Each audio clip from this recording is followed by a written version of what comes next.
Crying out for help when times get tough, that's about as human as it gets. But what if the way we cry out, the way we complain, actually reveals everything about what we believe? We're going to dive into these ancient prayers called laments, and you'll see just how much they tell us about how people saw their gods and maybe how they saw themselves. Have you ever been there? In a situation that's so tough, so overwhelming, that you just want to scream into the void? You're just hoping that someone or something is actually listening. It's a feeling we all know, and it turns out it's a feeling that goes back thousands of years. The people of the ancient world, they felt this exact same way. From Egypt to Mesopotamia, they all developed a specific way to pray when they were suffering. They didn't just shout into the wind, they actually formalized their cries for help into this very specific kind of prayer, the lament. It was their structured, official way of asking a god for help. But here's the thing. How you approach a god says a lot about what you think of them. And when we put the biblical laments side by side with those of their neighbors, well, we find two completely different styles. And I mean right from the very first word. The difference is just immediate. In places like Egypt and Mesopotamia, your prayer almost always had to start with this long, elaborate session of praise. You had to flatter the deity, butter them up before you even dared to ask for anything. But the biblical approach? Totally different. The psalmists often just jump right in, "Hey God," and get straight to the complaint. No flattery required. I love this analogy from Dr. May Young for the Egyptian style. It's perfect, right? It's like when a kid suddenly starts telling you how great you are out of the blue, you know a request is coming. That was the whole mindset. Praise was just step one to get the God in a good enough mood to even hear you out. And over in Mesopotamia, it was even more formal, more distant. The person praying would literally have to introduce themselves like they were in a royal court. "I am so-and-so, son of so-and-so." Think about that. It shows this huge sense of distance. You have to state your name and your whole family tree just to get an audience. It's a world away from the direct, personal cries we see in the Psalms. Okay, so the opening lines are different, but the differences don't stop there. They get even more stark when we look at how these cultures handled the idea of guilt and sin in their prayers. Was it something you were supposed to deny, claim you knew nothing about, or just own up to? So check this out. We've got three completely different strategies for dealing with sin. For the Egyptians, you deny it because you have to maintain cosmic order. For the Mesopotamians, you plead ignorance because, with so many gods, who could possibly keep track? But for the biblical writers, they did the exact opposite. They openly admitted their faults. Now, to really get the Egyptian view, you have to understand this concept of ma'at. This was the idea of cosmic balance, of universal order and justice. So for an Egyptian, admitting you did something wrong wasn't just a personal failure. It was admitting you were actively contributing to chaos in the entire universe. It had real cosmic consequences.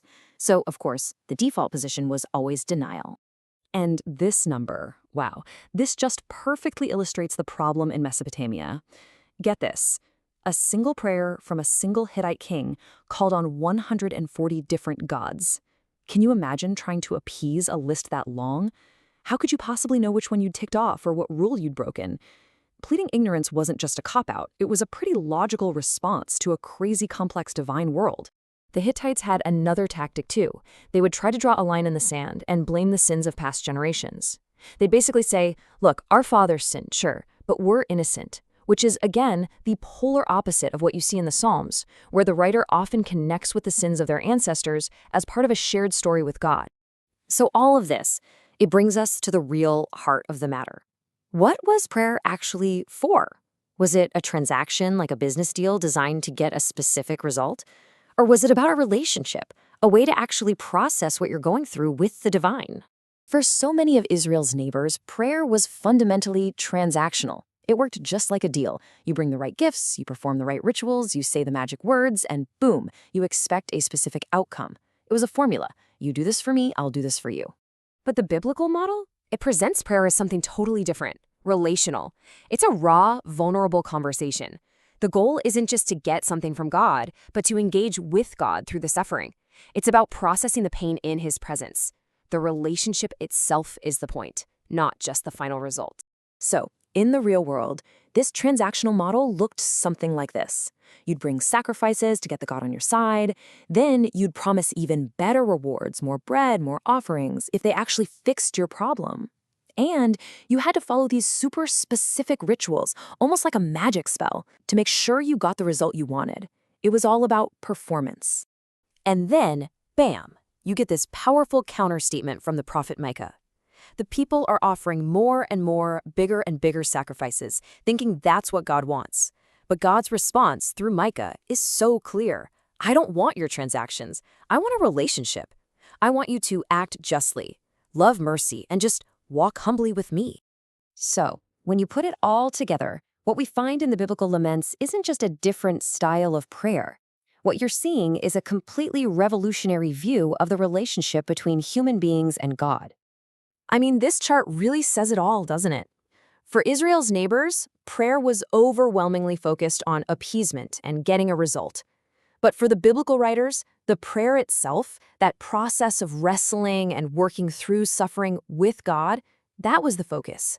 So the biblical difference is just profound. First, you didn't need some other God to put in a good word for you. You had direct access. You didn't have to put on a show. You could come with raw, brutal honesty. The foundation wasn't a contract that could be broken, but a covenant, a relationship. And, crucially, the conversation didn't just end with a complaint. You also have what's called declarative praise, entire psalms written specifically to say thank you after a prayer was answered. And that last point, that is a huge deal. The very fact that there are whole psalms dedicated to thanking God for specifically answering a previous cry for help, that's unique and incredibly powerful. It's the Bible's way of recording that these laments, these cries of pain, they weren't just shouting into an empty room. They were part of a real conversation with a God who actually listens and responds. So this whole journey through ancient history leaves us with a very modern question. Right here, right now. When we are suffering, how do we cry out for help? Is it a transaction, an attempt to bargain our way out of pain?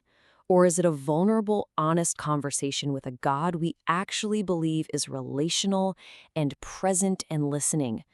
The way we complain might just reveal everything about the God we truly believe in.